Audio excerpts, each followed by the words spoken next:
Quando que surgiu essa vinda das empresas, realmente como a Zanata, por exemplo? Quando que isso mais ou menos começou no Brasil, essa melhoria inicial aí no cultivo protegido? A estufa, primeiro ela tira a produção do campo aberto. E você está exposto a uma geada, a uma chuva de granizo, a um frio extremo. É o primeiro problema que ela resolve. E aí a gente começa a entrar um pouco em microclima, né? Como que eu posso proporcionar uma temperatura mais adequada com um sistema de aquecimento, por exemplo, ou de resfriamento em regiões mais quentes. O cultivo protegido é uma coisa que já cresceu muito, né? Mas eu acho que a tendência é crescer muito mais, principalmente pela questão da dificuldade em produzir, da falta de mão de obra, de não poder ficar desperdiçando mão de obra, plantando, cuidando, para depois vir uma chuva e se perder tudo. Também precisa ter o apetite ao investimento, ao pensamento de médio e longo prazo por parte do produtor, né?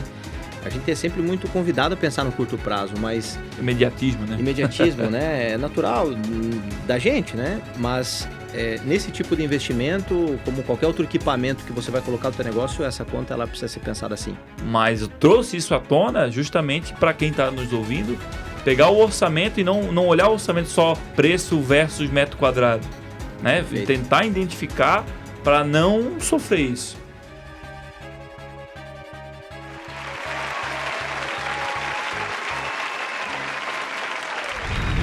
Seja muito bem-vindo ao 11º episódio do AgroConecta Podcast. Sou Léo Viverista, seja bem-vindo aqui ao canal, você que já é inscrito. E se você não é, já deixa aqui o convite, se inscreve aqui, ativa a notificação, deixe seu comentário. O que você está achando dos nossos podcasts, dos assuntos que a gente está trazendo, os convidados. E deixe também para a gente sugestões de assuntos e empresas que a gente pode estar trazendo aqui para trazer informação para você. Lembrando que esse podcast, o AgroConecta, a nossa missão é conectar a informação e a experiência minha como viverista, como gestor, e dos convidados, que são empresas, gestores, produtores que trabalham com agronegócio e vão trazer informações para ajudar você a profissionalizar o seu agronegócio, escalar, ganhar mais rentabilidade, fazer mais dinheiro e, claro, realizar os seus sonhos aí com a sua produção. Beleza? Lembra sempre do patrocínio da Usina Viveiro de Mudas, sempre facilitando a sua produtividade, e também nosso parceiro hoje aqui, que é a Zanata Estufas Agrícolas, né? Uma das mais antigas e de maior qualidade empresa de estufas agrícolas do nosso Brasil amado. Outro recado que eu quero deixar você rapidinho antes da gente começar o nosso bate-papo aqui hoje é que no dia 15 de outubro vai ocorrer um workshop, né, comigo, que eu vou conduzir na terça-feira à noite, dia 15 de outubro, sobre gestão financeira, marketing, vendas e impulsionamento de produtividade com tecnologia aplicada aí na sua produção. Vou trazer todas as minhas experiências, informação, vou abrir a caixa preta para ajudar você gratuitamente nesse workshop, tá? Vou deixar o link aqui embaixo para você se inscrever e participar.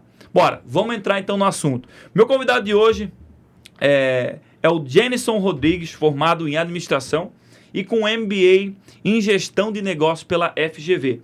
Ele é diretor comercial da Zanata Estufas Agrícolas. Seja muito bem-vindo, meu amigo Jenison. Boa, para nós trocar um papo hoje aí. Obrigado pelo convite, prazer em estar aqui contigo. Vamos lá. Vamos lá. E o nosso assunto hoje aqui, meus amigos, é o seguinte: estufas agrícolas, cultivo protegido, como esse mercado começou, né, anos e anos atrás, como que ele foi se desenvolvendo, seus desafios, seus benefícios, como ele está hoje e principalmente para onde ele está indo também. Como produtor, que às vezes tem alguns, talvez, preconceitos, acha que às vezes não é para ele, né? A gente sempre tem essa dificuldade, acha, não é para mim, eu acho que não é. E a gente desmistificar muitas coisas e trazer informação para quem está nos ouvindo, nos assistindo, né, de botar em prática ou melhorar ainda mais a sua produção. Perfeito. Esse é o assunto que a gente acorda e dorme todos os dias pensando. Então, é algo que a gente gosta de conversar bastante aí, Léo. O cultivo protegido, na verdade, é algo bastante antigo no mundo, né? No Brasil, ele já é um pouco mais novo, mas já tem mais de 4 décadas que se utiliza esse tipo de cultivo no Brasil. O que acontece é que ele vem se transformando a cada ano, né? A gente começou lá atrás com estufas que a gente chama hoje de mini túneis, que é aquele túnelzinho baixo com plástico e só para proteger da chuva, do frio, sem proporcionar talvez um microclima ideal para a planta, mas já protegendo de intempéries naturais aí que a gente está sempre exposto, né? E ele vem se transformando, as estufas vêm ficando mais modernas, vêm ficando mais duráveis, com uma qualidade melhor, uma manutenção mais baixa e, junto com isso, cada vez mais implementando mais tecnologias de clima e também de irrigação. Sim. Então, hoje já estamos num cenário bastante diferente, temos muito chão para caminhar, mas já temos hoje bons projetos instalados no Brasil aí, com produção em escala. Que bacana, cara. E tu sabe me dizer, aproximadamente, para quem está nos ouvindo e vendo aí, quando que surgiu essa vinda das empresas, realmente como a Zanata, por exemplo, quando que isso mais ou menos começou no Brasil, essa melhoria inicial aí no cultivo protegido? Perfeito, Léo. Hoje o nosso grupo ele é formado por duas empresas. Uma delas é a Zanata Estufas e a outra é a Vanderhoeven Estufas Agrícolas. A Vanderhoeven foi a primeira empresa do Brasil a começar estufas com o pé direito mais alto, que é onde foi o marco de transformação de estufas de madeira para estufas com metal galvanizado a fogo, né? E é onde se começou a ter estruturas um pouco mais técnicas, né? Mais duráveis. Isso foi há mais ou menos 45 anos atrás, né? Nossa. Foi quando começou, né? Em nichos mais específicos, num primeiro momento, a Embrapa foi um grande difusor dessa tecnologia, ela usando esses produtos e depois difundida no mercado, né? Então, veio ao longo do tempo se transformando. A Zanata já está há 38 anos no mercado, começou lá atrás também, né? E hoje, ambas as empresas atuam aí nesse segmento. Que bacana, cara. Engraçado, eu que tô nesse mercado, eu achei que era coisa de início dos anos 90, cara. Então é mais atrás ainda. É mais atrás. Mas é essa curva, Léo, que eu estava ali falando. O que acontece é que começou com estufas muito simples, em baixa escala, obviamente, e depois o mercado foi andando, foi crescendo, junto com o mercado crescendo, naturalmente, como qualquer negócio, outras empresas vão surgindo, vão potencializando os negócios, e esse mercado vai se desenvolvendo. Uhum. Hoje, assim, não existe nenhum estudo oficial atualizado quanto ao tamanho desse mercado de cultivo protegido no Brasil. Mas existem instituições que já fizeram isso há alguns anos atrás, e a gente usa uma tendência de mercado para poder avaliar quanto ele cresce ao ano e quanto ele está hoje em área coberta, digamos assim, Sim. com cultivo protegido no Brasil. A gente estima que hoje está próximo de 35 mil hectares de área coberta. Nossa, com cultivo protegido no país. Hein? E ainda é pouco, né? Se a gente avaliar o agronegócio como um todo, é quase nada, sim, mas já tem um número significativo aí de estufas instaladas no campo. Legal, cara. E me tira uma dúvida, né? Corrija se eu estiver errado. Essa tecnologia do cultivo protegido, ele vem oriundo da Holanda, se eu não me engano, é isso, não? A Holanda tem uma característica muito específica quanto a estufas, né? Porque lá o clima é muito agressivo. O norte da Europa tem um clima muito intenso, muito frio. Uhum. Então lá você tem hoje principalmente estufas de vidro. Sim. Pouco se usa estufas de plástico, né? Tem alguma coisa na França. Pensando em aquecer, né? Até então. Perfeito. E de você ter um clima de fato mais controlado, né? O sul da Europa já tem bastante estufas plásticas, já se utiliza mais porque tem um clima um pouco mais tropical. Almeria, né? Espanha, aquela região, né? Almeria, que é um polo de muita área coberta de estufa, né? Pelo que eu imagino, em Almeria tem o mesmo número de estufas que tem no Brasil inteiro, em poucos quilômetros de área quadrada. Via satélite. Quando eu fui pesquisar Almeria, anos e anos atrás, quando eu fui chegando no globo, assim, no Google Earth, alguma coisa assim, nossa, dá de ver o continente beirado um negócio branco, assim, que é as estufas, né? É impressionante. É muito louco. Mas você vê, assim, esse crescimento como um todo no mundo, né? Veio da Europa esse conceito inicial, obviamente. E hoje você tem, por exemplo, América Central. Você tem o México com um grande potencial, crescendo bastante em cultivo protegido. Eles têm um cliente forte, que é os Estados Unidos. Sim, né? Sim. Então, tem um poder grande de produção e de investimento, escoamento dessa produção para um cliente que compra e consome muito. Então, você vê que em alguns lugares o mercado cresce numa velocidade maior, em outros um pouco menor, mas essa é a origem mesmo.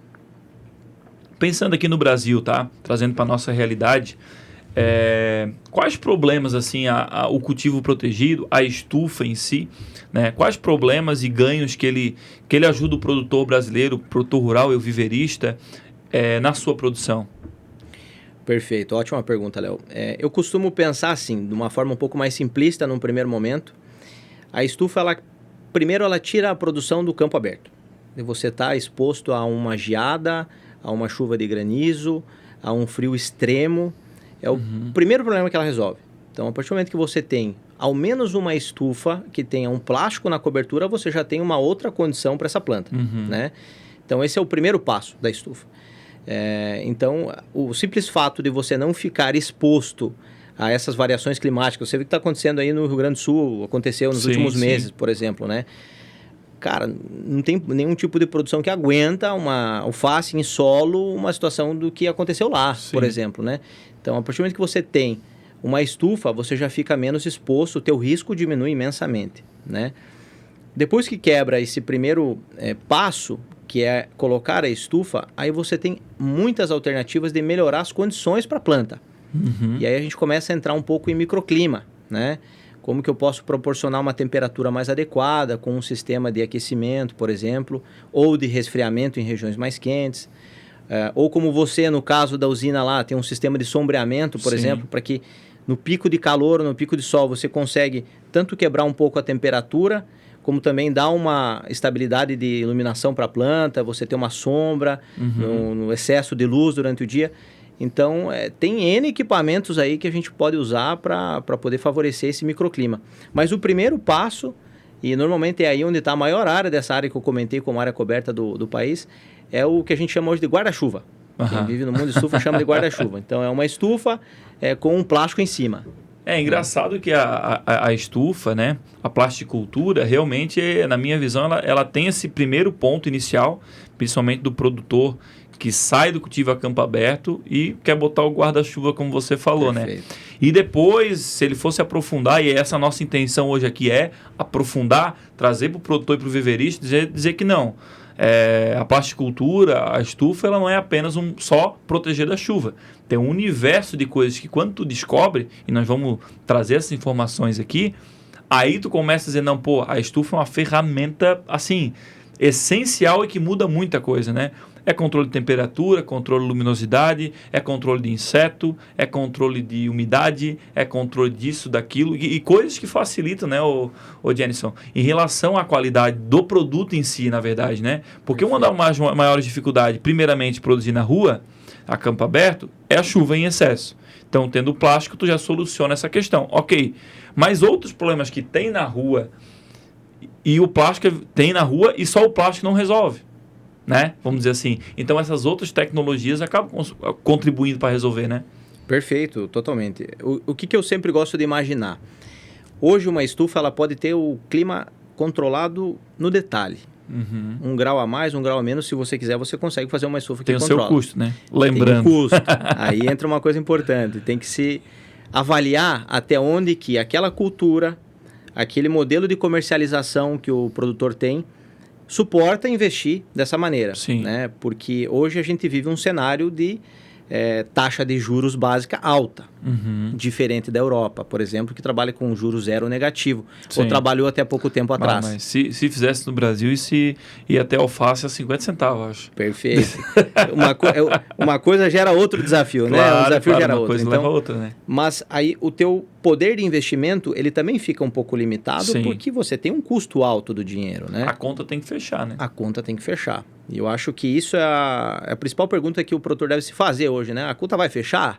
Porque se não fechar, não faz sentido, né? Então, hoje, assim, existem estufas em regiões desérticas, produzindo com clima e umidade, clima e temperatura controlado, agradável, em regiões que neva, com um clima também agradável.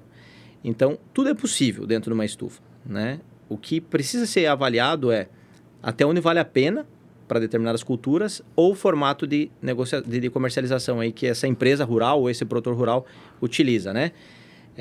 Alguns exemplos para você. Hoje, quando a gente faz, em média, um número assim para você ter uma ideia, 30 a 40 hectares de estufa por ano. Isso é o que a gente fabrica.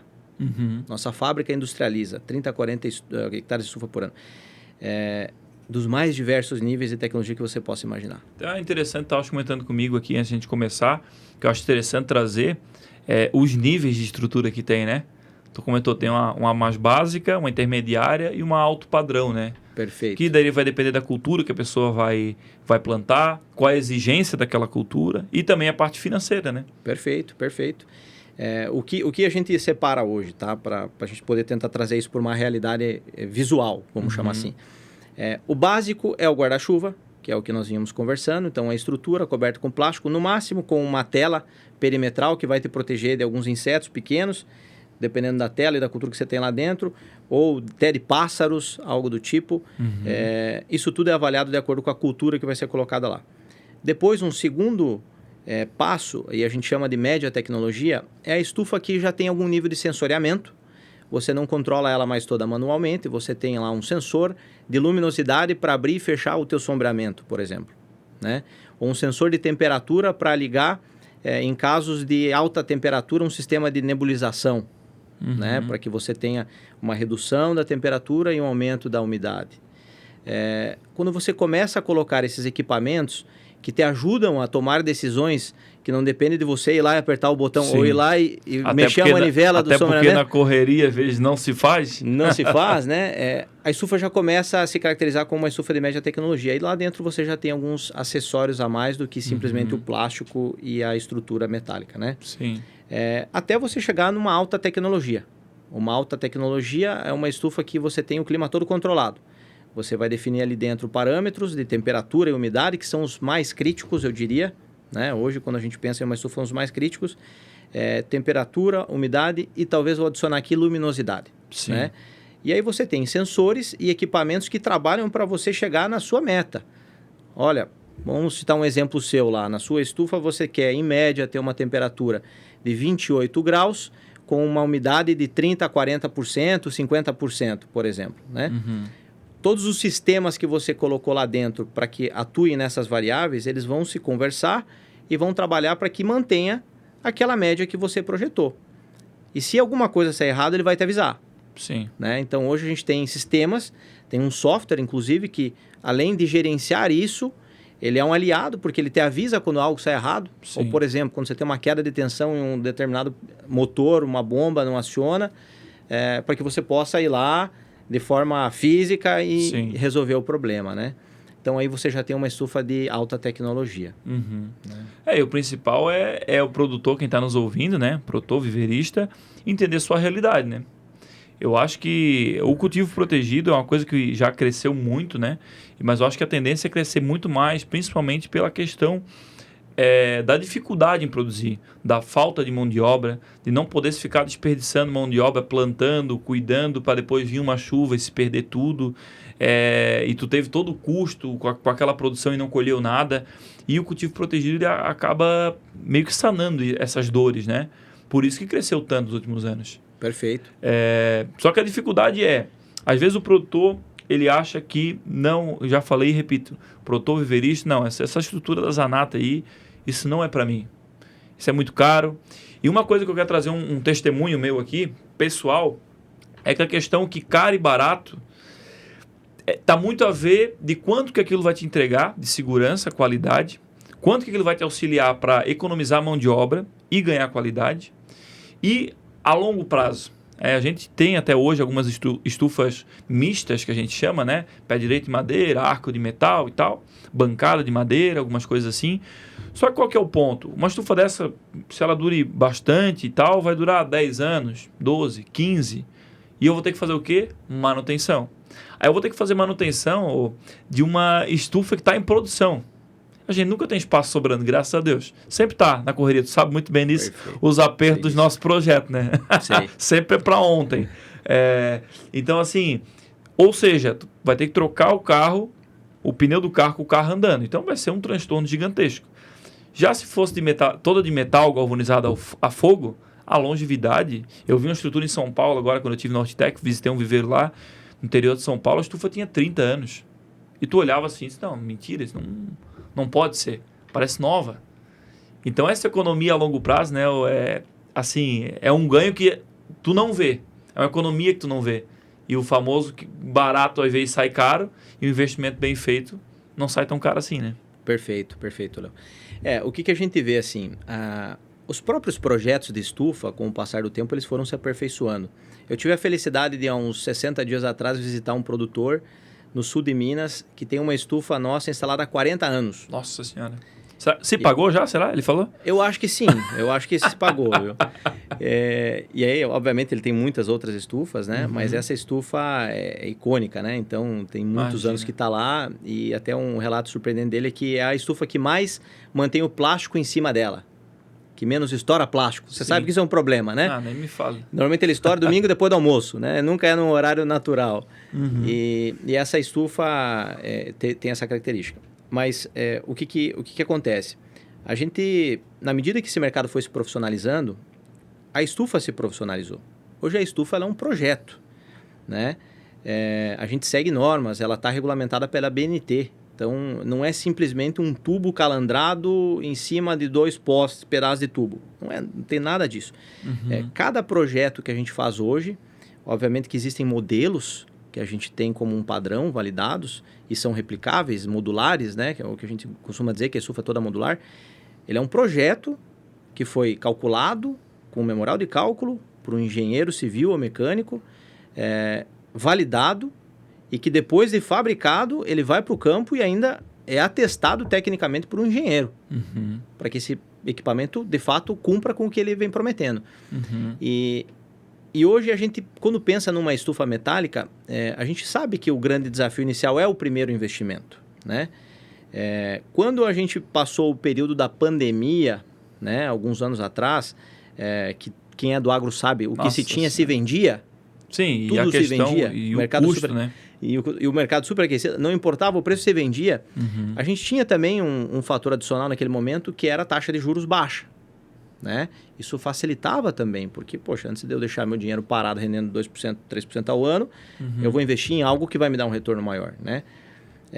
Isso potencializa esse tipo de investimento, como é o caso da estufa de longo prazo. Hoje, quando a gente faz uma estufa, ela sai, via de regra da nossa fábrica, com 5 anos de garantia legal, por norma, né? Isso é o básico. Mas todos os projetos de estufa que nós fabricamos hoje, em estrutura de aço galvanizado, eles são pensados para durar pelo menos 30 anos. Pelo menos 30 anos. Então, é uma conta de longo prazo. É um grande desafio hoje você fazer esse investimento pensando no longo prazo, mas ele precisa ser pensado assim porque, senão ele é difícil de fazer essa conta ser viável, né? E quando a gente pensa, é justamente nisso. A partir do momento que eu coloquei essa estufa no campo, ela tem que te dar o menor custo possível. O teu custo tem que ser... dor de cabeça, né? Menos dor de cabeça, no caso. O teu custo e o teu processo... Você tem que se preocupar com a tua produção, não com a estufa. A estufa ela é um aliado. Ela tem que ser uma ferramenta e não uma âncora que de vez em quando te puxa para trás, né? Perfeito. Então, a visão que a gente tem sobre a estufa é isso. Então, é o que a gente tenta levar para o produtor, né? É a mensagem que a gente sempre tenta transferir. Então, assim, nós temos uma preocupação gigantesca com a qualidade dos produtos que saem, porque é o que vai garantir, de fato, essa vida mais prolongada e essa sua manutenção mais barata e menos traumática, né? Porque qualquer tipo de obra e reforma, manutenção, ela é sempre traumática. Fazer já não é fácil, agora arrumar... Exato. E detalhe, a estufa de madeiras mais simples que a gente já teve, vinha a ventania, quebrava tudo, aí a tua produção tá ali, tu perde produção, aí tem que desarrumar, como falei, aí tu tem que... Nossa, a dor de cabeça e a perca de produção é incrível. E o recado que eu quero deixar aqui, até para você estar assistindo aí e ouvindo a gente, muitas vezes numa mudança no investimento, tem vários ganhos que a gente tem que a gente não percebe quando está fazendo, principalmente quando é a longo prazo, como você falou. Né? Quando a gente, por exemplo, comprou a semeadeira, a gente fez o cálculo lá para ver a viabilidade, a linha de semeio automatizada, né? Fizemos os cálculos, não, se paga, fechou. Mas teve vários outros ganhos depois da implantação que a gente viu, nossa senhora, que a gente ganhou mais nisso. Que não tinha nem calculado, então, ou seja, ela se pagou inúmeras vezes. Sim. Tu pensar numa estrutura que, por exemplo, a gente chegava a ter estufas de madeira que estragavam 1 ou 2 vezes por ano. Sabe? Então tu imagina, tu perder uma parte ou tudo da tua produção 1 ou 2 vezes por ano, teu gasto com mão de obra e dor de cabeça para estar arrumando aquilo 1 ou 2 vezes por ano. Isso são coisas que, tipo, tu não consegue calcular. Porque às vezes pode passar 2 anos e estar mais tranquilo e não dá. Mas de repente vem 1 ano que dá 3 vezes.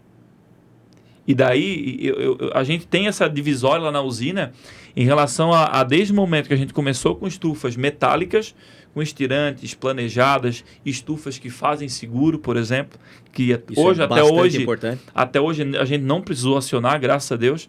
Já temos aí estufa metálica desde 2020, nunca precisamos acionar, mas para você ver, a estufa de madeira estragava quase todo ano. Desde 2020, vai dar 4 anos agora, nenhuma estufa metálica teve a sua estrutura ofendida. E até hoje eu troquei plástico de uma estufa. Porque deu um vento lá e eu achei que na hora de lavar foi magoado um pouco o plástico, sabe? E uns dias depois deu uma pegada de vento meio que o dia todo, aquele vento de inverno chato, sabe? Sim. E aí arrebentou o plástico, mas a estrutura intacta. Ou seja, são contas e ganhos que não tem como a Zanata ou qualquer outra empresa passar para o cliente, mas ele vai ter. Não é verdade? É exatamente isso. É o que você falou, né? Também precisa ter o apetite ao investimento, ao pensamento de médio e longo prazo por parte do produtor, né? A gente é sempre muito convidado a pensar no curto prazo, mas... Imediatismo, né? Imediatismo, né? É natural da gente, né? Mas nesse tipo de investimento, como qualquer outro equipamento que você vai colocar no teu negócio, essa conta ela precisa ser pensada assim. Uhum. Ela tem retorno. E não é longo prazo, né? Não. A gente fala médio e longo prazo porque... né? Mas médio prazo, às vezes até curto prazo, tu já vê o ganho, né? O retorno, perfeito. É. E quando você deixa a tua... Como você citou em algum momento, o teu processo produtivo menos vulnerável a esse tipo de situação, você ganha lá no cliente também. É isso que eu estava pensando agora. Porque isso acontece... meu pensamento, porque tu ter a quebra de estrutura e dor de cabeça já é ruim. Tu deixar o teu cliente sem produto... Perfeito. Aí, meu Deus do céu. Você transfere o problema para ele. É. E ele não quer o problema. Não. Né? Por mais que ele queira te entender, mas ele também não tem culpa. Ele quer o produto dele, ele quer Perfeito. o alface dele, ele quer a muda dele. O mercado, o consumidor que vai lá no mercado, ele quer uma qualidade que ele está indo lá buscar, né? E ele reclama se ele chega lá no mercado e veja, poxa, salada perdeu qualidade, o alface perdeu qualidade. Por quê? Aí você volta para trás e começa a fazer uma série de análises, né? Mas isso conta para a longevidade do teu negócio como empresa rural também, né? Porque você acaba tendo uma fidelidade com o teu cliente uma vez que você consegue manter um controle de qualidade e uma constância no abastecimento, na forma como você está atendendo esse cliente final, né? Uhum. E a dúvida, cara, em relação ao planejamento, né? O pessoal está escutando a gente aí, não, então eu acho que eu vou entrar em contato com a Zanata, vou fazer o meu orçamento, vou entender mais sobre isso. Qual os pontos principais tu vê na questão do planejamento da estufa? Eu já sofri com isso, com essa falta de planejamento. Nas nossas primeiras estruturas, alguns pontos a gente não tinha ciência, não tinha conhecimento e acabamos pecando um pouco no planejamento. Perfeito. Entendeu? Então, eu acho planejamento muito, muito importante hoje. O cara entender, como você falou, o que vai plantar, quais as exigências e necessidades do clima que ele vai plantar, o que ele vai plantar e colher. Mas, na sua visão, parte do planejamento, quais os principais pontos que quem está nos vendo, nos ouvindo, tem que tomar cuidado e planejar bem e contar com a Zanata para isso? O que a gente costuma dizer lá, Léo? As estufas hoje elas são muito personalizáveis. E aí eu não falo somente da estrutura metálica. É a tela que reveste ela, é o plástico, é a altura que eu vou definir essa estrutura. A gente faz hoje, costuma dizer, um atendimento meio consultivo. Então, quando a gente vai começar um projeto de estufa, e às vezes a gente recebe muitas perguntas assim, qual o valor do metro quadrado da estufa? Essa é a pergunta mais clássica que a gente recebe lá. Varia Chega muito. a dar um arrepio assim na equipe comercial e técnica lá, por quê? Depende, né? Depende. Tem estufas muito simples, né? Sem um nível de tecnologia, como a gente está conversando, tem estufas mais técnicas. Mas dentro disso, a gente costuma tratar cada projeto como um projeto mesmo. Então, assim, item inicial que a gente avalia quando vai definir um projeto de estufa e vai fazer o dimensionamento de uma estufa para um cliente. Aonde ela vai estar montada? Qual é a cidade?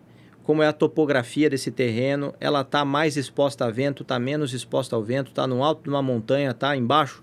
Numa área protegida com uma floresta lateral? Tem sombra que pode cobrir essa estufa em alguma fase do ano em função do que tem no perímetro que ela vai estar instalada? Então, se eu pudesse botar algumas dicas como as principais avaliar o ponto onde vai ser instalada essa estufa. E aqui a gente olha exposição à luz solar, Se há alguma coisa no perímetro que possa impactar na luminosidade que vai ter dentro dessa estufa, que você normalmente não quer perder luz, você quer o máximo de luz possível, e você perde um pouco quando coloca o plástico em cima, né? E a questão climática de ventos e temperaturas máximas e mínimas, para que a gente possa definir qual o melhor desenho dessa estufa para aquela região, né? Então, por exemplo, nós temos lá no nosso portfólio algumas estufas que elas não são recomendadas para a região sul do Brasil, porque elas são mais vulneráveis a vento. Mas essa mesma estufa, ela atende de forma super tranquila a região norte do país, que ela é menos vulnerável a vento.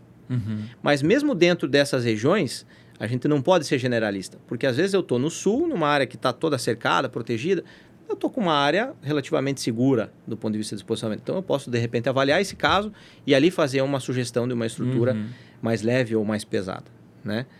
Então, esses são os principais pontos que eu costumo dizer que são os que a gente pensa quando pega um projeto na mão para começar a desenvolver e olhar para ele, né? E, obviamente, não menos importante, que cultura vai estar lá dentro. Sim. Né?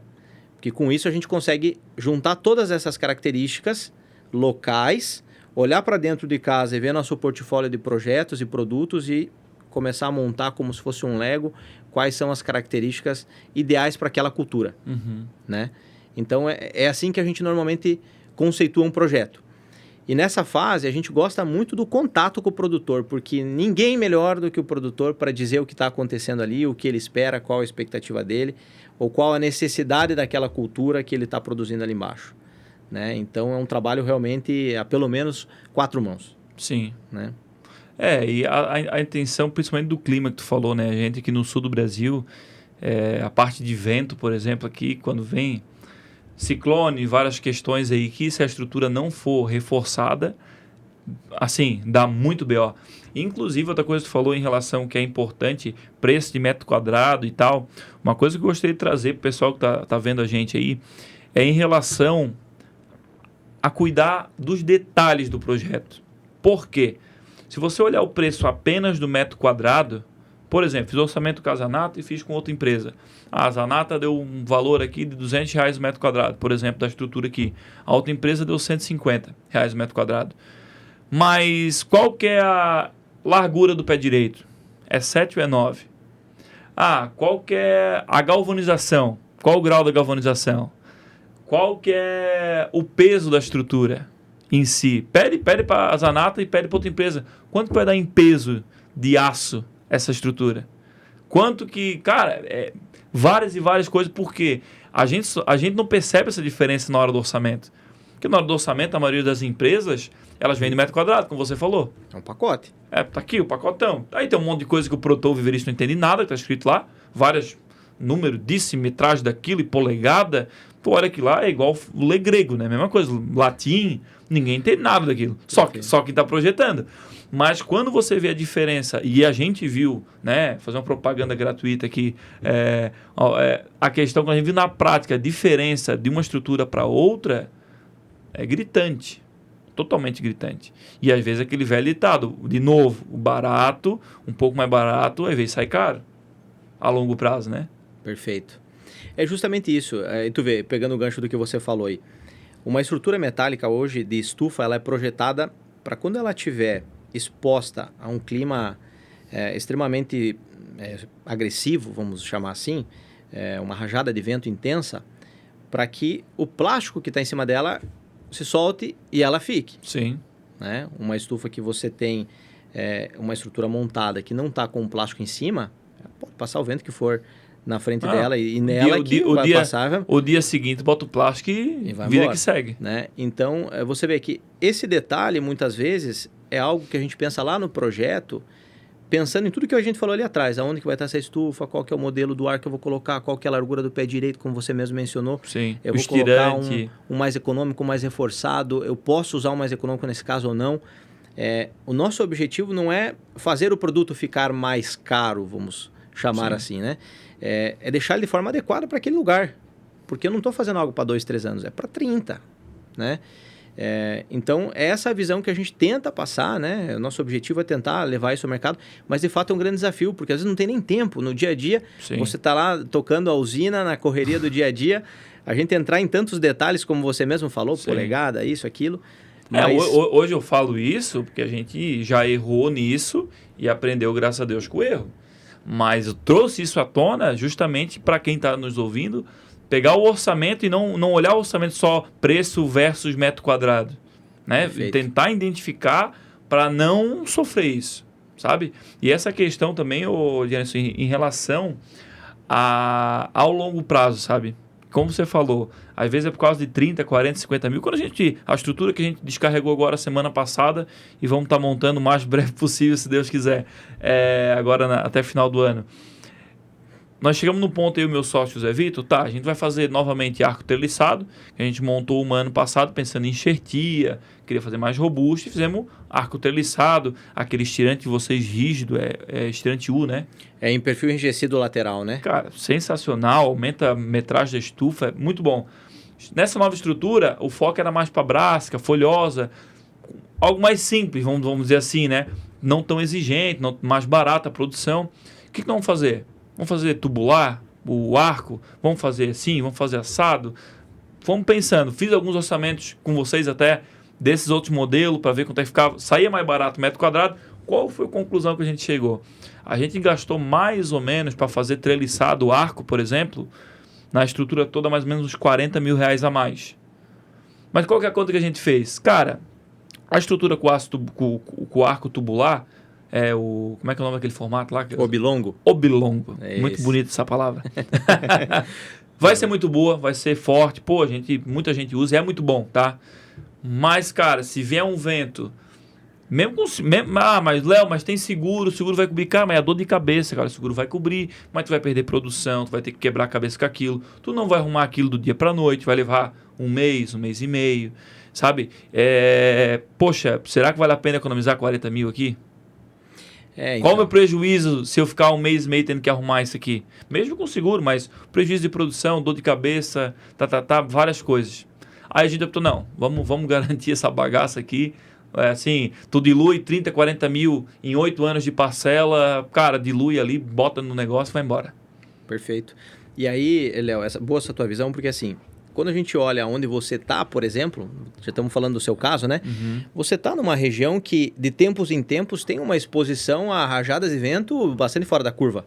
Sim, né? Infelizmente. Infelizmente. Não é sempre. Sim, não. Mas você está suscetível. Bater na madeira, porque nós estamos num período aí que, olha, tá muito, muito tranquilo, ainda bem. Perfeito. Então, assim, esperamos que assim continue, né? Mas vai vir, uma hora vem. Então, assim, se você já conhece esse histórico do passado, é essa conta que a gente tem que fazer na hora de tomar a decisão, que eu acho que vocês fizeram ela de forma muito correta. Então, você sabe do risco. Sim. Né? E quanto isso pode impactar lá. Quanto faturamento eu vou perder se essa estufa ela for avariada, por exemplo, né? Quão brabo o meu cliente vai ficar? Será que ele vai continuar comprando em mim depois? Né? Eu vou dar oportunidade para entrar uma outra empresa vendendo nesse mesmo lugar, porque ele precisa produzir. Então, assim, tem tudo isso, né? É complexo essa análise, mas eu acho que ela é bem importante. E aí você vê que isso tem conexão com a primeira variável que a gente avalia lá, uma das primeiras variáveis que a gente avalia quando vai fazer o projeto. Aonde vai ser montada essa estufa? Talvez se essa análise fosse para um projeto seu lá no Nordeste, nós poderíamos até sugerir para você, Leonardo, eu acho que não precisa não. Sim. Você pode fazer uma estufa mais leve aqui. Né? A gente usa o mapa dos ventos para poder entender como que o vento se comporta em cada região. Né? Então, é exatamente isso. É olhar, aproveitar das informações que a gente tem. Eu acho que todas as informações elas são importantes e tem muita informação, né? Para que nos ajude a tomar a melhor decisão na hora de fazer o investimento. E aí, o que você está achando desse episódio, hein? Já estamos no 11º, um assunto sobre estufas está interessante. Zanata mandando ver aí nesse conteúdo. Negócio seguinte, já passaram 10 episódios. E você aí precisa ver, se ainda não viu, os outros episódios. Vai lá no canal, clica aqui embaixo e acompanha esse conteúdo. E lembrando, deixe conteúdos que a gente pode estar trazendo aqui para você profissionalizar o seu agronegócio. Bora! E qual a maior dificuldade hoje da Zanata, equipe comercial, projetistas, provar para quem está querendo comprar, fazer essas estruturas, provar para ele que a estrutura da Zanata é a mais adequada? Eu acho que a maior dificuldade hoje, e talvez não seja uma dificuldade nossa, mas uma dificuldade de todos nós, é o tempo. Muitas vezes a gente não tem tempo de conseguir dar esse atendimento tão detalhado ou entrar nesse nível de profundidade que a gente está começando a entrar, por exemplo, aqui, Sim. em assuntos mais técnicos da própria estrutura, com os produtores. O produtor, com muita dificuldade, a gente consegue falar com ele por WhatsApp, por mensagem, às vezes no final do dia, né? Quando ele tem sinal. Né? Então, eu te diria que hoje, talvez, a maior dificuldade seja essa. É, de fato, a comunicação durante esse processo da tomada de decisão, para que a gente consiga, né, espaço e da nossa parte também esse tempo para poder colocar todas as opções na mesa para que possa ser feita uma análise mais profunda. Então, ele acontece muito como você falou em algum momento da nossa conversa hoje. O produtor recebe, dá uma olhada no metro quadrado, vai lá na última página, vê o valor e faz a conta. Quando eu comecei a fazer estufa, sabe como é que eu fazia? Tu abria o PDF que vinha no WhatsApp, aí tu girava assim, ia girando. Sempre o preço está no final, né? Perfeito. As empresas são sacanas. Aí tu roda o PDF lá no final, valor. Aí tu olhava o valor, não, essa daqui deu tanto. Aí tu olhava, abria o outro PDF, rodava. Aí se deu menos. E tipo, sem conhecimento nenhum do que estava acontecendo. Perfeito. Então a maior dificuldade hoje é tempo de... Tempo. E é o seu tempo, né? Mas então o podcast vai trazer bastante informação boa, então. Com certeza, vai trazer. E assim, a gente sempre tenta fazer isso, né? Tanto a gente tem uma equipe de venda de excelentes profissionais, sim, né? Sim. Técnicos, comerciais, que atendem o Brasil inteiro. E a gente sempre tenta, em toda a negociação, conversar com o cliente por telefone. Né? Até visitas, né? Fazer visita. É importante. Tá lá. Tanto que a gente tem várias unidades espalhadas no país para justamente estar mais próximo do produtor e tentar estar ali na propriedade, estar junto com ele, explicar, levar uma amostra, trazer para dentro da empresa, mostrar como funciona, para que a gente consiga ter a oportunidade de fazer isso. E é isso, porque na maioria das vezes quando a gente consegue esse espaço, né, e o produtor tem esse interesse de se aprofundar mais, como foi o teu caso aí, sim. A gente consegue fazer com que essa conta feche. Sim, ele entenda, né? Faça-se entender em relação a isso aí, né? Exatamente. E, de novo, seja para escolher uma estufa mais pesada, mais robusta, ou para uma estufa mais econômica. Sim. Né? Então, é o produto ideal para aquele cliente naquele local. Eu quero até deixar um recado aqui. Eu sei que a equipe da Zanata ela é treinada para isso. Eu vi isso na prática. Muito do que eu aprendi sobre estufas, dessas diferenças importantes, eu aprendi com a equipe da Zanata. Mas deixar para os outros profissionais de outras empresas, assim, não menosprezando, e muito pelo contrário, o que eu quero falar é para ser um incentivo. Assim, os viveristas e produtores rurais que não têm o conhecimento que a gente está buscando trazer aqui, muitos vão ver esse podcast, vão se aprofundar nisso e vão entender o que a gente está falando, mas muita gente, não vai ver. Então, você é o agente de fazer essa mudança de mentalidade e do cara entender isso. Todos os profissionais. Se a Zanata já faz, parabéns. Mas você que é de outras empresas, caiu aqui nesse podcast, cara, você é o agente que vai levar essa informação. Não venda de qualquer jeito, não venda só preço, mas leve informação pro produtor, né? A caída da calha é assim, o pé direito é assado, no teu cultivo é importante isso, preste atenção, vamos projetar assim. Porque o produtor, muitas vezes, ele, como a gente falou, ele erra sem saber que está errando. Ele erra só depois de ter gasto lá 100, 200, 300 mil, numa estrutura que ele, eu não sabia que era assim. E aí já está feito, não tem o que fazer. E muitas vezes não é nem por má vontade do vendedor também. É correria, como tu falou, a gente entende. É correria, orçamento daqui, atende dali, e tal, e cobrança da empresa, cobrança do cliente, velocidade tem que ser. Então, tem essa dificuldade.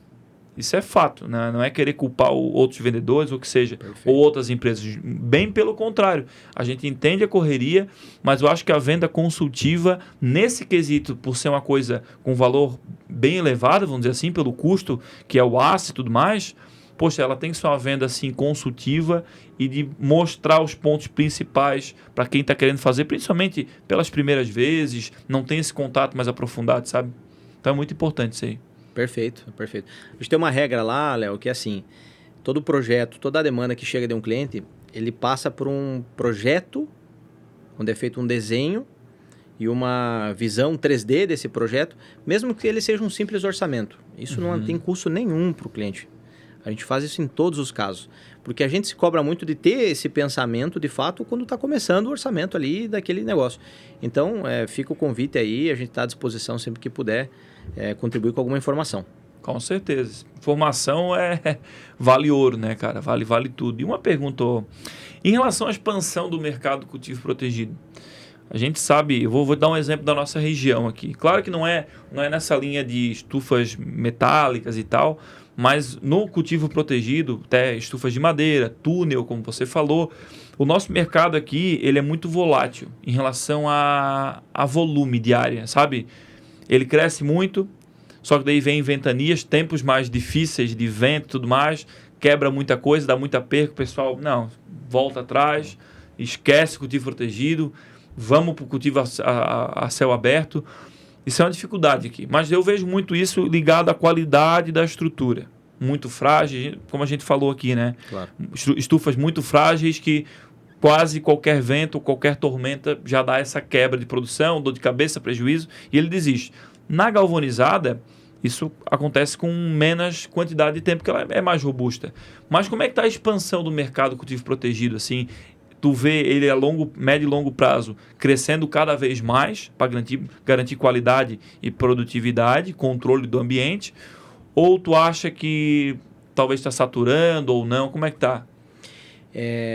Eu vou falar para ti, Léo, o que a gente escuta dos nossos clientes. Nós atendemos todo o Brasil, produtores de tomate, de hortaliças em geral, de alho, de peixes em estufas, piscicultura, né? Em geral, carcinicultura, camarões. Então, assim, a gente tem uma gama gigantesca de mercados que a gente atua, né? Inclusive nas grandes culturas, quando a gente trabalha lá na ponta com as empresas que fazem o melhoramento genético das novas cultivares, né? Então, a gente percebe que, assim, o mercado cultivo protegido ele só vai crescer, né? A não ser que a gente tenha alguma restrição econômica que nos impeça disso, mas ele só deve crescer, né? Graças a Deus, então, né? O benefício ele é percebido por quem usa. Sim, isso totalmente. É o mais importante, né? Porque se isso não existe na prática, o mercado não vai crescer, né? Ninguém vai fazer um investimento sabendo que ele não vai ter um retorno financeiro. Então, a gente entende que ele cresce. A nossa visão hoje é que ele cresce a passos muito lentos, comparado com outras regiões de potencial talvez similar no mundo, né? E aí, talvez o principal fator disso ainda é o custo do investimento, né? É o custo do capital.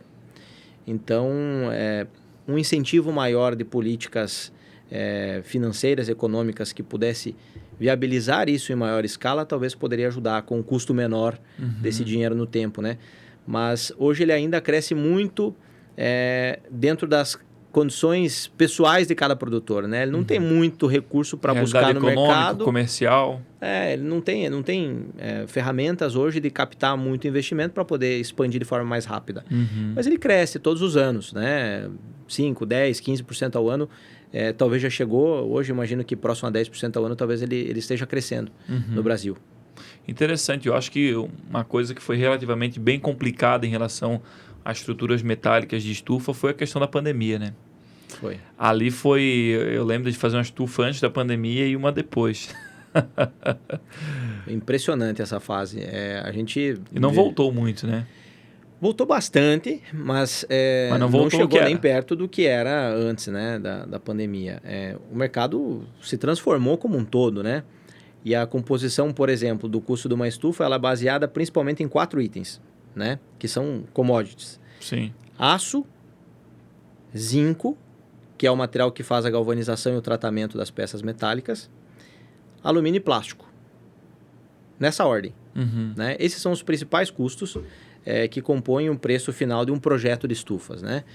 Então, você vê que esses itens, esses produtos, eles mudaram muito de valor, né? O preço do aço, eu lembro, lá antes da pandemia, chegou a multiplicar por 3. E vai pouco na estufa, né? E é o principal custo da estufa. Sim, imagina. Né? Então, depois ele voltou bastante para trás, ele está em patamares hoje muito mais acessíveis, né? Do que chegou a estar. Mas impactou bastante o mercado. E mesmo assim, naquele momento, e aí que fica algo bastante curioso, né, para a gente pensar, o mercado cresceu, mesmo naqueles custos. O mercado cresceu, não só em valor, porque uma vez que o produto sobe de preço, você sobe de faturamento, fatura mais, né? Mas na visão de área coberta, a gente sempre tem essa visão. Quanto o mercado está crescendo em área coberta? E o mercado cresceu. Então, a gente vê o quão sólido né? o nosso amigo produtor, as empresas do agronegócio no Brasil? Não, só muito. A gente aguenta pancada até dizer Toda chega, hora. né? De tudo quanto é lado. Toda hora. Cara, eu acho que o cultivo protegido ele tende muito a crescer, tem essas barreiras, eu acho, mas em relação ao custo hoje, assim, numa estrutura, pensando, eu acho que imposto deve prejudicar bastante também, né? Essa questão do valor, do custo de uma estrutura dessa. Mas em relação ao valor, assim, percebido no Brasil e fora do Brasil, ele tem muita diferença? É muito próximo? Como é que tu vê essa questão? É muito próximo. A gente percebe que assim, a estufa fabricada no Brasil hoje ela é muito competitiva. Tanto é que hoje a gente exporta estufas para outros países daqui, né? A Zanata mesmo já exportou para mais de 15 países, né? Então a gente todos os anos exporta, não é um percentual grande do volume que a gente fabrica, mas tem um percentual que hoje já tem uma relevância. E a gente percebe que o produto chega bastante competitivo quando você compara com o produto que sai da Europa, por exemplo, né? Ou dos Estados Unidos. Menos com a China, que é difícil de competir, não, né? É bem difícil. Mas você vê que, considerando o nível técnico da estrutura, que hoje ele já é bastante maduro e tem um bom nível técnico desses projetos, né? A estufa que é produzida no Brasil, ela é bastante competitiva. Eu acho que isso é um benefício aqui para o mercado interno, porque o produtor consegue acessar a custos bem interessantes. Sim. Né? Então, o imposto, como você falou, é algo que, obviamente, onera um pouco o preço dela, mas a estufa ela também tem alguns subsídios do governo, então ela tem uma redução em alguns impostos, né? Algumas tributações, como o ICMS, por exemplo, tem uma base de cálculo reduzida. Isso também ajuda aí a chegar na ponta um pouquinho mais competitivo, vamos dizer assim. O mais dificultoso, eu acho, no momento agora que está passando é mais o juro, né, cara? É os juros. O juro tá alto, só que em outro momento, se tu baixa muito o juro, gera inflação e aí o bicho pega, né? Exatamente. Então... é o eterno cabo de guerra, né? Exato. E assim, ó, a gente não precisa... É chover no molhado, né? Mas a parte de mão de obra no Brasil está um caos, a falta da mão de obra. Inclusive, a montagem da nossa estufa vai atrasar por causa da falta de mão de obra, né? E para o produtor rural, eu vejo que lá no viveiro eu vejo muito isso, Jenison, em relação a muitos produtores diminuírem, até pararem de produzir ou mudar de cultura por causa da falta de mão de obra. E ao meu ver, a estufa, cultivo protegido, ele ajuda muito essa questão. Eu tenho a minha visão. Qual que é a tua visão em relação a essa grande dor do mercado, que é a falta de mão de obra? O que o cultivo protegido pode auxiliar o produtor nisso? Perfeito. Excelente pergunta, Léo. A gente compartilha da mesma dor. Não. Como indústria de estufas agrícolas, né? É o Brasil. Todo mundo sofre dessa mesma dor. E como você bem falou aí, né? Hoje, por exemplo, por que a sua estufa demorar um pouco mais para ser montada?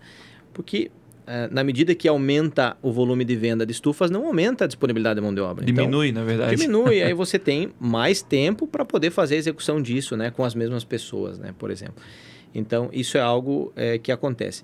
Mas aí, na prática, quando a gente pensa como que a estufa pode ajudar o produtor a ter um custo menor de mão de obra, por exemplo, né?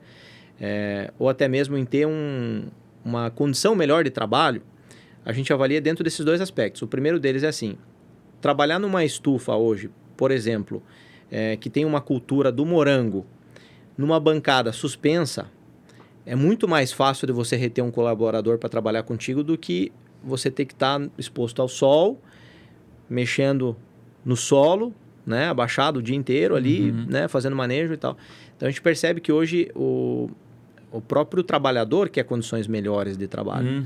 E a estufa ela tem esse primeiro passo, né? Você deixa de estar exposto ali ao sol, diretamente, digamos assim. Os plásticos de estufa têm proteção UV, inclusive, né? Sim, sim. Então, você tem esse benefício, o próprio frio e a ergonomia, que é algo fundamental hoje, né? É difícil você conseguir uma pessoa que vai estar o dia inteiro ali trabalhando numa condição que ergonomicamente não é fácil. A verdade é que a gente tem essa necessidade em grande parte do mercado. Mas essa mudança para a estufa hoje vem, em muitos casos, até para facilitar isso, para dar umas condições melhores para o trabalhador, né? Somado a isso, você tem a automatização dos equipamentos, como, por exemplo, a irrigação, né? Hoje você tem maneiras de fazer irrigação controlada numa programação que você não depende de alguém estar lá olhando todo momento, ligando, desligando, ver se está molhando ou não. Né? Você tem formas de fazer isso de forma mais automatizada. Você fazer uma fertirrigação com equipamento adequado de fertirrigação, né? Não depender de ter alguém ali podendo fazer essa mistura, fazendo esse trabalho. Então, a gente tem N casos onde nós desenvolvemos equipamentos. Tem um caso bastante icônico de um produtor nosso, cliente viverista também, lá do Centro-Oeste, que ele utiliza a estufa com uma barra de irrigação para fazer, além da irrigação das mudas, a poda da cultura que ele trabalha, do fumo, do tabaco. Então, você vê que lá, eu lembro que a gente fez esse projeto a 4 mãos com ele, né? Ele dizendo que precisava, dando sugestões e a gente desenvolvendo tecnicamente, colocando o produto na prática. O quanto ele reduziu de mão de obra, né? Nessa atividade, que era uma atividade bastante manual, delicada, né? Porque é uma poda bem sensível, em cima da muda, que já é uma planta bem sensível, né? Sim, meu Deus.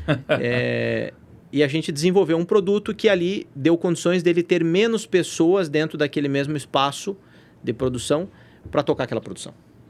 Né? Então, tem muitas alternativas aí, seja com equipamento, ou seja com essa questão de ambiência, vamos chamar assim, que pode favorecer aí essa questão da mão de obra.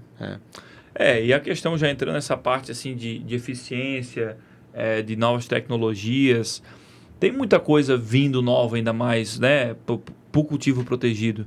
E quais as tecnologias assim, tu vê que já estão popularizando, que uma coisa é uma tecnologia que ela existe, mas pouca gente usa. Então, assim, ela se torna um pouco irrelevante, vamos dizer assim, até um certo ponto, porque ela não está sendo aplicado de modo geral, né?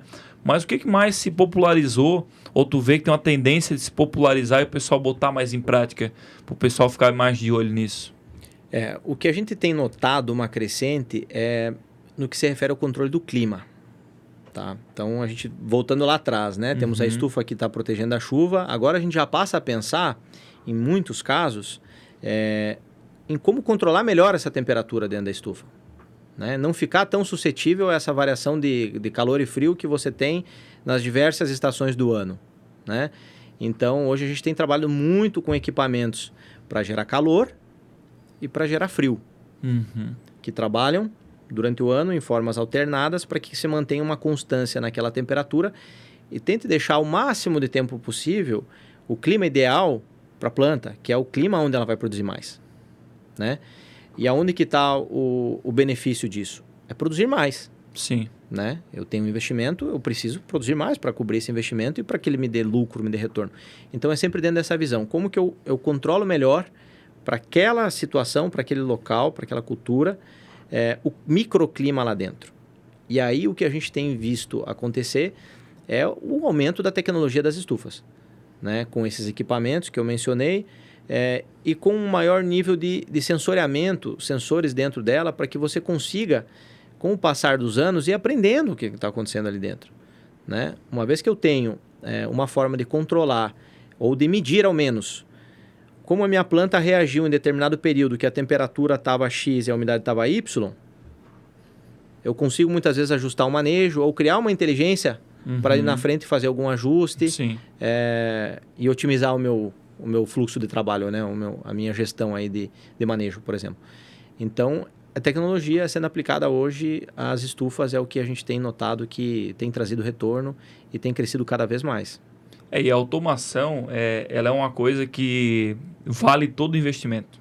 Já vem falando sobre drones, falando sobre isso, sobre aquilo aqui no podcast, e sempre vem essa questão, mas o investimento e a viabilidade, mas eu sempre digo, gastar com economia de mão de obra e com automação para te manter padrão e economizar a mão de obra, vale cada centavo.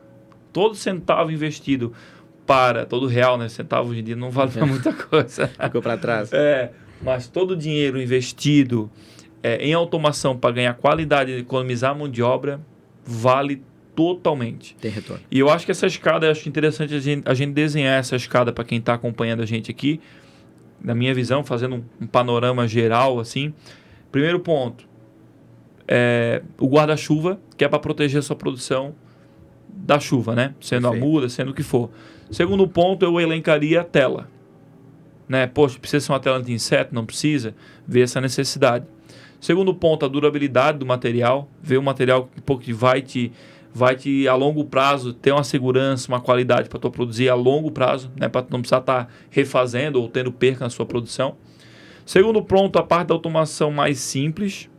Vamos se dizer, uma luminete motorizada, por exemplo. Pode ser primeiro na manivela, depois motorizada, mas eu já adianto para você. Depois que você testar a motorizada, você quer pegar a manivela e jogar longe.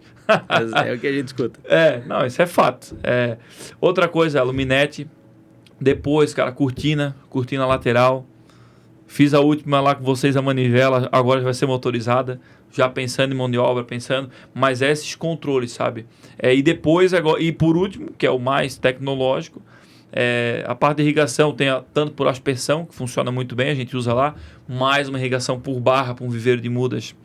É uma coisa mais tecnificada e com mais precisão de aplicação, né? Hoje, no momento, para nós não está dando ainda, mas é uma coisa que a gente almeja no futuro. Como você falou, pontos, né? É tu identificar o ponto que você está e ver o que é mais prioritário você fazer. Nesse momento. Então, assim, hoje a nossa prioridade é o quê? Estrutura robusta para controlar a temperatura, luminosidade, a longo prazo produzir bem, uma muda boa. Só que irrigação a gente ainda está trabalhando bem, assim, de uma maneira satisfatória com resultado bom na aspersão. Mas a gente sabe que a barra é uma tecnologia sensacional, sabe? E, cara, basicamente é isso. E depois a parte dos sensores, né? Sensores eu acho que é a cereja do bolo, né? Sensores de luminosidade, temperatura, umidade e juntar isso com a automação, né? Exatamente. E é interessante pensar, Léo, que assim, a gente, na medida que isso vai indo para aplicação, vai indo para o campo, né? E começa a ter algum nível de escala, os custos eles não são mais tão assustadores assim, né? No passado já foi muito mais. Hoje, isso já é bastante mais acessível do que era, por exemplo, 4, 5 anos atrás, né? Uhum. Então, você vê isso fazendo sentido hoje na produção de hortaliças, em alguns casos, né? Que é uma cultura que normalmente tem um nível menor de tecnologia na produção. Então, a gente entende que, assim, é uma escada, como você está desenhando aí, né? Uhum. E que, na medida que o tempo vai passando e que vai tendo essa absorção do entendimento e do real aplicação e benefício, isso é uma situação natural, né? A estufa vai começar simples e ela vai terminar uma estufa mais técnica e mais completa e mais automatizada, que depende menos de você estar lá a todo momento olhando para ela e tomando ações. Eu acho importante desenhar essa escada para quem está acompanhando aqui, porque, como eu volto a dizer, às vezes o pessoal tá falando aí sobre sensores e o cara tá só lá com a estufa de madeira lá, ele vai dizer, não, mas então nem vou ouvir mais esse podcast aqui, porque os caras estão falando umas coisas que tá totalmente descolado e não é por aí. A gente até falou no podcast que gravamos, já está no ar, né? Quer dizer, quando a gente está gravando, ele não está no ar, mas ele vai estar. Que é o 10º episódio, a gente falou, cara. O importante não é você ver os 10 km de caminhada que você vai fazer, que vão nessa escada que a gente está falando, por exemplo, na estrutura. E sim os próximos passos que tu vai dar. Se tu está com a estufa de madeira ou mista, vai para metalizada. Deu um passo legal. Depois pensar, vou botar luminete. Mas só dá com manivela. Show de bola. Faça. O importante é fazer. Não, só vou fazer se for motorizado. Não, cara. Como eu falei, a gente fez essa escada e a gente viu essa evolução. Como eu falei da irrigação. Hoje trabalhamos com a aspersão, tá legal. Só que a gente sabe que o nível acima é a barra, né? Só que hoje não dá. Então vamos trabalhando no que é essencial e dar os passos. Assim como a semeadeira que eu falei anteriormente. A gente almeja uma semeadeira, uma linha de semeio automatizada desde 2020, mais ou menos, quando a gente visitou o IBS lá em Piracicaba. Eu lembro que você me comentou isso. Cara, a gente foi lá e eu perguntei pro Maurício, um abraço pro Maurício aí, um grande amigo nosso. Maurício, mas isso aqui para um viveiro igual ao nosso, na época a gente fazia umas 1.500, 2.000 bandejas por semana. Hoje a gente chega a fazer 7.500 por semana, no pico da produção. Mas se fecha a conta para nós, ou eles daquele jeito dele, né? Engraçado, gente boa demais. Ou se fecha, pode de olho fechado. Se tu fizer 500 bandejas por semana, fecha a conta. Daí eu fiquei pensando, não, um dia nós vamos ter. Na época não tinha como.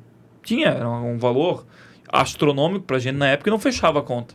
Ia dar o passo maior que a perna, vamos dizer assim, né? E depois, conseguimos fazer. Então, Acho interessante isso, sabe? Tudo que a gente está falando aqui, quem está ouvindo a gente, não, poxa, não pense, se o produtor tá embaixo da escada que a gente desenhou aqui, poxa, não olhe o último degrau, olhe o segundo, o terceiro. Perfeito, perfeito. Eu acho que a visão é justamente essa, precisa começar. Principal. E precisa começar a fazer o entendimento de qual é o momento certo de dar o próximo passo. Sim. Isso é uma decisão do negócio, uma decisão de investimento, do negócio, do futuro do negócio, né? Então, eu acho que tem muitos níveis aí para se crescer, tem muita coisa, tem coisa que não faz sentido para determinadas culturas. Então, falando de sensor, de repente, para algumas situações, cara, isso não faz sentido nenhum. Então, esquece isso. Claro. Vamos pensar no que traz resultado para aquela situação, para aquela realidade, para aquela empresa, para aquele produtor e planejar isso. Eu acho que hoje a gente tem, né, muitas coisas aqui que facilitam a implementação de novas tecnologias. A gente falou no episódio passado também, puxando o gancho, com o nosso amigo Túlio da Horticéria, a gente falou sobre o consumo. Para onde é que está indo o consumo das hortaliças, as novidades, trazendo coisas lá de fora do Brasil, trazendo para cá. E quais as culturas emergentes, assim, que na tua visão, quem às vezes precisa de uma coisa, valor agregado, assim, eu vejo que o mercado está indo buscando valores agregados na produção. Sair das commodities e ir para coisas com valor agregado mais alto. E eu conecto essa questão do valor agregado mais alto nas hortaliças com o cultivo protegido, né? Até porque tem um custo da estrutura e ela precisa se pagar. E esses valor agregado, como uma hidroponia, um tomate grape ou várias outras coisas, pode estar fazendo fechar a conta melhor e esse valor agregado. Qual tu vê que, assim, na opinião de vocês, até na parte comercial, né? Quais as principais culturas emergentes que está fazendo a conta da estufa fechar melhor? A gente vê assim, a conta da estufa fechar, ela é bem amplo e você tem desde o produto mais simples, que é uma alface que vai ser entregue no mercadinho do bairro, né? Até o tomate que está no supermercado, na gôndola do supermercado. Mas o grande detalhe aí, a gente tem percebido que é a forma como a empresa ou o produtor comercializa esse produto, né? Então, tem o tomate a X o quilo e a 2X o quilo. Sim. O que muda? A 5X o quilo. A 5X o quilo, né? Aonde eu estou comprando, se ele está higienizado, se ele não está. O alface é a mesma coisa, né? Sim. O que a gente percebe é que, assim, nos grandes centros, e aí você tem, normalmente, a gente chama de cinturão verde, né? Próximo a grandes centros, capitais, você tem cinturões verdes, que são onde se produz muito de hortaliças que abastecem aquele espaço, né? Você vê que tem alguns produtos que se destacam, né? Então, você vê, eu moro em Jaguariúna, no interior de São Paulo. Eu compro a alface hoje higienizada e cortada, muitas vezes, né? Então, aí você vai ver da onde que veio essa alface, né? Você faz o caminho. Normalmente é um cliente nosso aí que tá nesse caminho. E aí você vê que ele tem um valor agregado na ponta, porque ele está vendendo a facilidade para quem está consumindo, que não tem tempo, como nós estamos falando aqui de tempo, né? E você vê que um cuidado e um nível de qualidade de produção enorme, né? Então, seja uma hidroponia, seja uma aquaponia, a gente tem clientes que produzem pimentão hoje, que é uma outra cultura extremamente delicada e que tem um nível muito legal de tecnologia na produção em estufas hoje. E você vê que daí o que viabiliza é a comercialização. Sim. Né? Se eu consigo comercializar melhor e vender a qualidade que eu estou produzindo, fecha a conta. Sim. Se eu só produzo a qualidade e não comercializo ela, não fecha a conta. Né? Então, muito está na venda mesmo, né? Da forma como é feita a venda aí pelo produtor, o canal que está sendo feita essa venda, e o valor percebido que o consumidor lá está vendo na ponta, levando para casa. É o famoso branding, né? O branding. A gente falou muito disso no episódio passado, que branding se fala em vários outros mercados, mas no agronegócio, principalmente de hortaliças, ele está sendo inserido agora. E o branding nada mais você está vendo aí, é a percepção do valor que o mercado e o mercado em si, como de modo geral, o consumidor tem, a percepção do valor que ele tem sobre o seu produto e seu serviço. Nada mais do que isso. Então, é você mostrar esse valor. Você não adianta você ter o melhor produto se você não mostrar para o mercado que tem esse valor, né? Como você falou, vai produzir um tomate grape para vender no sinal, por exemplo. Que valor que ele vai ter? Não vai ter. Né? Não vai ter. Não vai ter valor nenhum, porque o ambiente está errado, a narrativa está errada, o brand está errado, está tudo errado. Exatamente. E não vai ser a estufa da Zanata ou qualquer outra estufa que vai fazer diferença, por exemplo, né? Só vai dar mais custo, nesse caso. Prejuízo, na verdade. Porque, porque, assim, de fato, a venda, né? Ela precisa ter o mesmo... A linha de raciocínio deve vir lá da produção e ela deve ser expelida lá na ponta na venda. Então, se eu estou produzindo com um nível de tecnologia melhor, automaticamente trazendo um produto com maior qualidade, eu preciso colocar isso no mercado. Se o mercado não compra isso, não faz sentido eu fazer isso, né? Pensando friamente do ponto de vista comercial, é mais ou menos isso, né? Então, é isso que a gente percebe, né? Então, o agregar hoje o valor, ele está muito na comercialização, na logística, na embalagem, na forma como leva essa facilidade para quem está lá na ponta comprando. Até porque, né, a questão, a diferença, o brand ele é interessante porque brand é agregar valor. Não, mas o principal do brand que eu vejo é que é o valor percebido pelo cliente. Não adianta eu ou você, a Zanata vai produzir pela percepção de valor. Tá, mas aí pela percepção de valor sua? De quem? Aí você produz uma coisa que, não, isso aqui para mim é muito valoroso, isso aqui é top. Aí teu produtor não está nem aí para aquilo ali. O teu cliente, teu possível cliente, não, isso aqui para mim não é interessante, não faz sentido. Então, essa importância é ver o que lá na ponta, o teu cliente, teu consumidor, o que é valor para ele. Para daí você buscar alternativas, um cultivo protegido, uma adubação, uma forma de produzir diferente, de vender diferente. E o principal que eu acho disso é a comunicação, tu comunicar isso. Tu fazer o teu cliente perceber isso. Exatamente. E somado a isso, você tem o aumento do consumo, né? Existe uma tendência de aumento de consumo de produtos mais saudáveis. Isso é muito bom, né? Isso é o que a gente sempre enxerga lá na frente. Então, o pessoal está comendo melhor, está querendo comer melhor ao menos, né? Então, a gente enxerga esse movimento, isso é muito bom, né? E a gente entende que isso deve ter continuidade, né? Então, acho que o mercado é promissor. Sim. Não, é promissor e querendo ou não, a longo prazo, tem uma curva de produção caindo, a certo modo, alguns pontos, e o consumo subindo. Então, essa conta não fecha. Não fecha. Eu sempre digo para quem está mais próximo a mim, ou até aqui nos podcasts, que, cara, quem perseverar na produção agrícola de hortaliças, investir, está preparado, está com essa visão, até por isso que a intenção nossa aqui é profissionalizar o agronegócio, porque não é mais uma opção, vou profissionalizar ou não, é uma necessidade, sabe, para estar pronto e aproveitar essas oportunidades. Que cada dia mais as oportunidades de mercado, de negócio vão aparecer. E quem estiver pronto vai aproveitá-la da melhor maneira. Exatamente. Sabe? Ao meu ver, é isso aí. E a longo prazo vai acontecer cada dia mais, sabe? O preço das coisas geralmente não estão mais caindo mais tanto como se caía há anos atrás. Ainda tem, mas já tem uma estabilidade muito maior hoje, né? Tem alguns picos, por exemplo, o tomate agora, esse tempo atrás, estava muito barato, mas é porque o clima estava muito quente, muito seco, e todas as produções que tinha para colher naquela época, Espírito Santo, São Paulo, descarregou tudo. Tudo junto. Aí oferta e demanda. Só que tu pode escrever, esse preço daqui a pouco, que era para vender, por exemplo, em 3 meses, 2 meses, venderam em menos de um mês. Mas vai fazer falta. Vai faltar agora. Vai faltar, isso é fato. Então, é mais ou menos por aí, cara. Cara, nosso papo achei que foi bem bacana, cara. E, pra te ver, já passou 1h e pouquinho já, cara. 1h15, mais ou menos. Passa muito rápido? Passa rápido, cara. Se der bobeira aqui, fica 5 horas falando aqui, cara. Mas, cara, muito bacana, cara. Eu acho que a principal missão desse nosso episódio hoje aqui, eu acho que a gente tá conseguindo atingir, né? Se a gente atingiu, pelo menos dá um parabéns pro Genesis aí, que trouxe muita informação bacana. E justamente isso, desmistificar muita coisa. E trazer despertar o produtor e viverista para a importância do cultivo protegido e esse detalhezinho não deixar passar, sabe?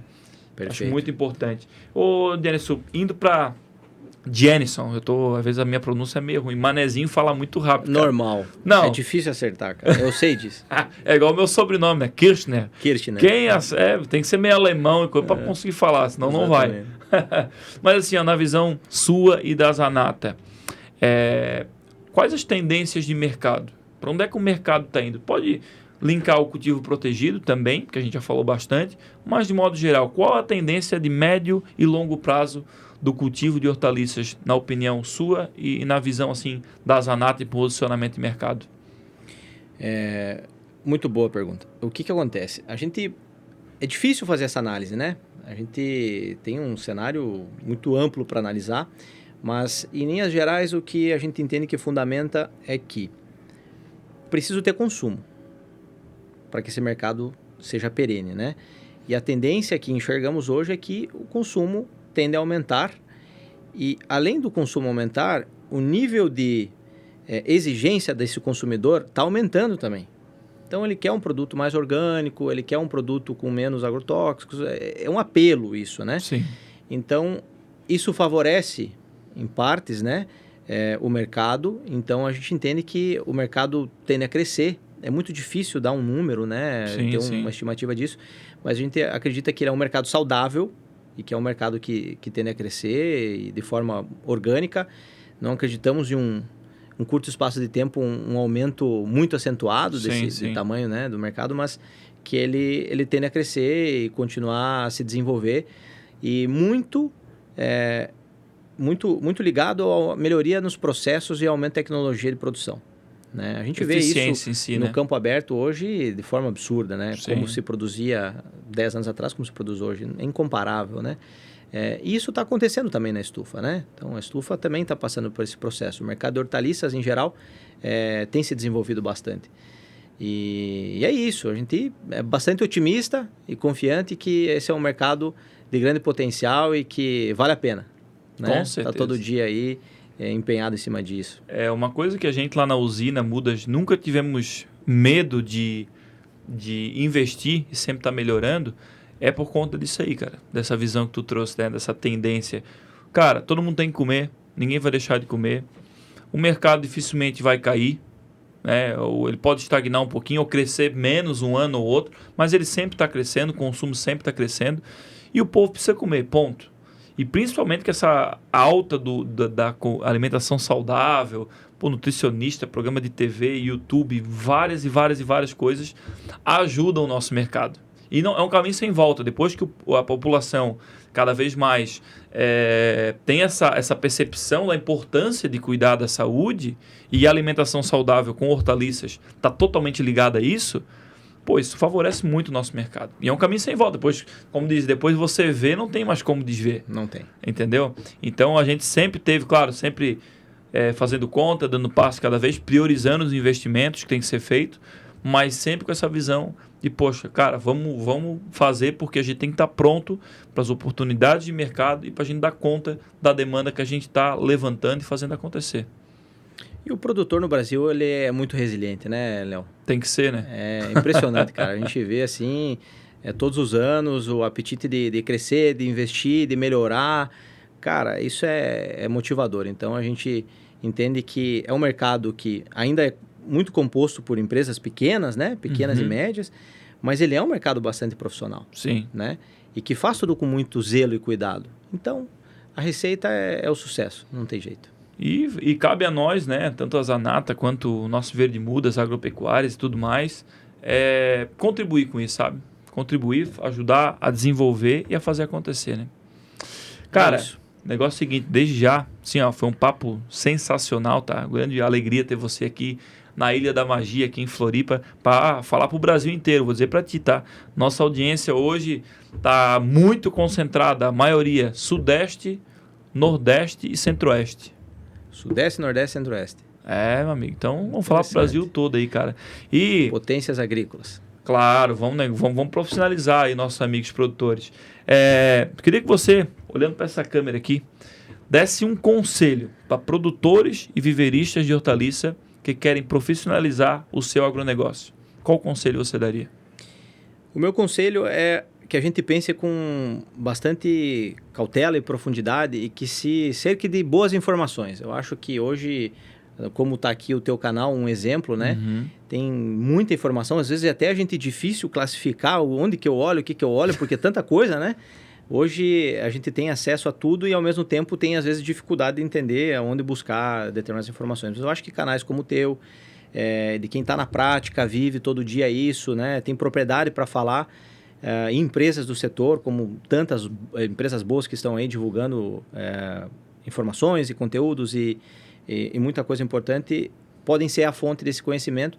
E é ter profundidade, é de fato investigar, buscar, entender se o que eu estou conduzindo é a melhor forma hoje, se tem algo novo que eu não sei, que eu posso desenvolver, visitar eventos, feiras. É abrir o leque de informações e de conhecimento para que a gente consiga no dia a dia implementar coisas que tragam uma tranquilidade maior para o dia a dia da produção e que tragam um retorno financeiro para o negócio agrícola. Muito, cara, sensacional. Como você falou, informação tem muito, mas a gente precisa filtrar o que realmente vem de pessoas e empresas que vivem aquilo na prática e que é replicável e aplicável, né? Exatamente. Sensacional. Meu amigo Jenison, te agradeço imensamente, agradeço a ti, agradeço a Zanata, grandes parceiros da Usina Mudas e do Léo Viverista. É um grande prazer ter você aqui, trazer muita informação. Já fica o convite aberto para, em outras oportunidades, podemos falar sobre assuntos mais específicos de automação, de manejo, de estrutura. A gente hoje quis trazer, né, esse panorama mais geral da importância do cultivo protegido, como ele começou, como ele se desenvolveu, como ele está hoje, para onde ele está indo.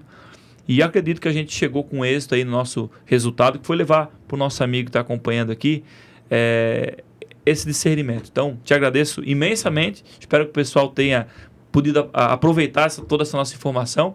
E vou deixar aqui embaixo também o link da Zanata lá, algum contato, site, para você entrar em contato com a Zanata Estufas, fazer seu orçamento, tirar suas dúvidas, porque a gente não conseguiu sanar aqui de informação ou dúvida prática sua da sua produção. Você vai tirar com a equipe lá, que é sensacional, e vai fazer acontecer aí uma produtividade sensacional. Obrigado, tá, meu amigo? Agradeço muito. A gente fica à disposição aí de todos, que pudermos contribuir dentro dessas informações. As nossas portas estão sempre abertas. E agradecer a você, Léo, aí pelo convite. Para nós é uma honra estar aqui. Acho que é uma iniciativa muito legal que você está tendo aqui. Dedicando teu tempo, está saindo lá do negócio, né? Sim, Deixou sim. a empresa lá acontecendo, veio para cá, está aqui dedicando teu tempo para trazer informação. Eu acho que isso tem muito valor. Parabéns aí pela iniciativa.